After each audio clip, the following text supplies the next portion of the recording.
What is up, everybody? This is Matt with the Hardcover Comic, and I know it's been a while since we've made a new video. Mike's been working on some custom binds and things, and actually designing me some dust jackets, which I'll have to show off for a Booster Gold custom bind that I have. I didn't actually do that bind, I bought it, but I wanted new dust jackets. So Mike is actually getting me some new dust jackets for that. But I wanted to show you guys what I have been getting, which is these epic collections. Now, these are the only three that I have.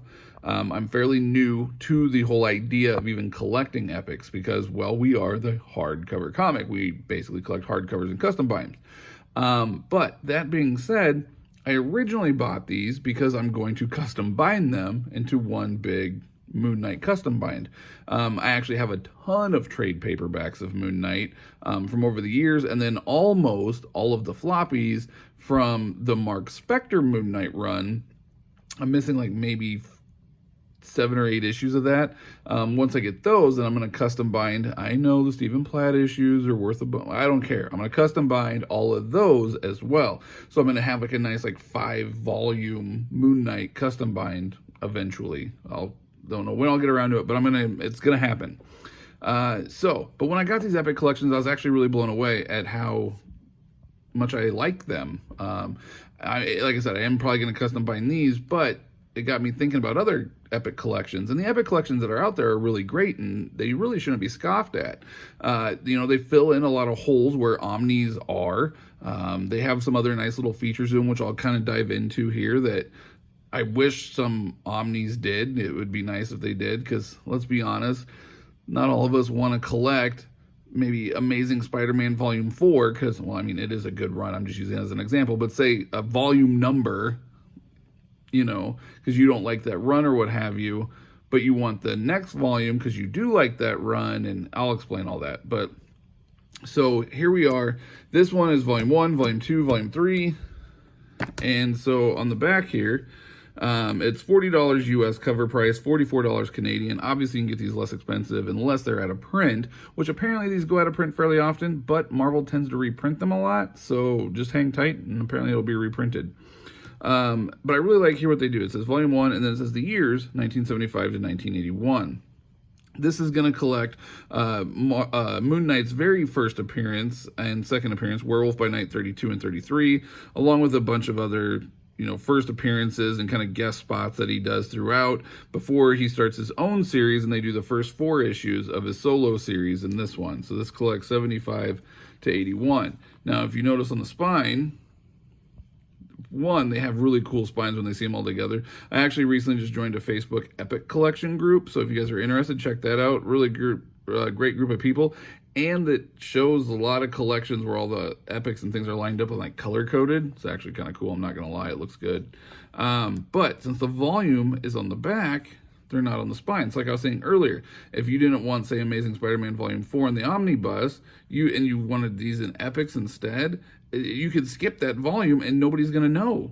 Like, if you're sitting there, it's not going to go 1, 2, 4 or 1, 2, 3, 5 or whatever it is. It's going to... You're never going to know that you're missing a volume if it's something that you don't want to collect just by looking at your shelf. And I know people with OCD, that is a huge thing and a really nice feature on the Epic Collection. So the other nice thing about these two is that when you open them up, a lot of the colors have been obviously restored, which I really like. I think it makes the book really kind of pop and stand out more. The other really nice thing about it is the paper quality. I was actually blown away at the paper quality. I don't know how to explain it. It's not really glossy at all. It's kind of like newspaper print, but not as, it's like nicer than newspaper print. You know what I mean? It's not quite feel like I'm going to rip it when I turn a page, but it's got kind of that old school feel to it, but a nicer quality. So I really dig the paper quality. The book, once you kind of get it open for a trade paperback, it seems to lay really well, which is also, really nice. And the Epic Collections, there's so many. Now, the one thing I have found out about the Epic Collections is that these are 1, 2, 3, but there's other ones where it might go Epic Volume 2, and then the next one that drops is like Captain America Epic Volume 14, and you're like, well, what the hell happened to 3 through 13? Apparently they drop them in and out of order. Eventually they're supposed to have them all come out. But yeah, so that could be slightly annoying for some people, but so this one is volume 2. This one I believe is actually out of print currently. Like I said, if you just hang tight, apparently it will be back in print. But this one, the year 81 to 82, and is going to collect issues 5 to 23 for his first solo series. And again, you have, you know, the recolored editions, which I think look really nice. And the paper quality is solid. I bought this one used. The other two I got new. This one I bought used. So whoever had it previously, they must have had it a while because the paper's kind of starting to yellow a little bit. Which I guess is kind of one of the downfalls, depending on how well you take care of your books. Because I've never really seen. I mean, I'm sure if you smoke a lot or something like that around your books, the Omni's pages can kind of yellow, but because of the paper type, they don't really fade. Whereas this one does, because it is sort of like that nicer quality newspaper print. But yeah, it's really nice. And it also tells you like what's upcoming and what other epics are currently out and things like that, which is also really cool. So if you're like, hey, when is this epic gonna drop? So yeah, it's actually pretty nice. I'm actually very blown away at how nice these epic collections are. I am going to actually start getting into them. So this one is 82 to 84 and collects Moon Knight 24 to 38, which is the final issue of his very first solo series.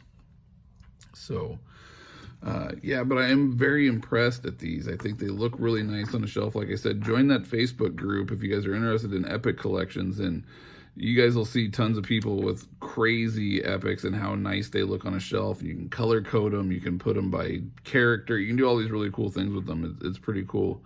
And they look really nice. So here's those. And like I said, these ones will be custom bound. I've already had some people say, why ruin such a really great format? Well, because I want them custom bound. But that's beside the point. The thing that I really like about Epic Collections is a lot of times on like IST, Amazon and things, you can get a lot of these for 20, 23 bucks a pop. And so it is a way, way less expensive way to collect and read in physical formats. And still have it look really nice on your shelf. Like I said, go check out the Epic Facebook group and you guys will see some amazing stuff. It's really a great way to collect and save money. So I think I'm actually going to start collecting a lot more of these, just to kind of see that. I got a Punisher one I'm going to be getting next week, the Circle of Blood. There's a couple other Punisher ones I was interested in. The Mark Grunwald Captain America run, almost all of it is in Epics at this point. So there's a lot of like really cool stuff in there, and you guys should definitely check that out. But until next time, the power is yours.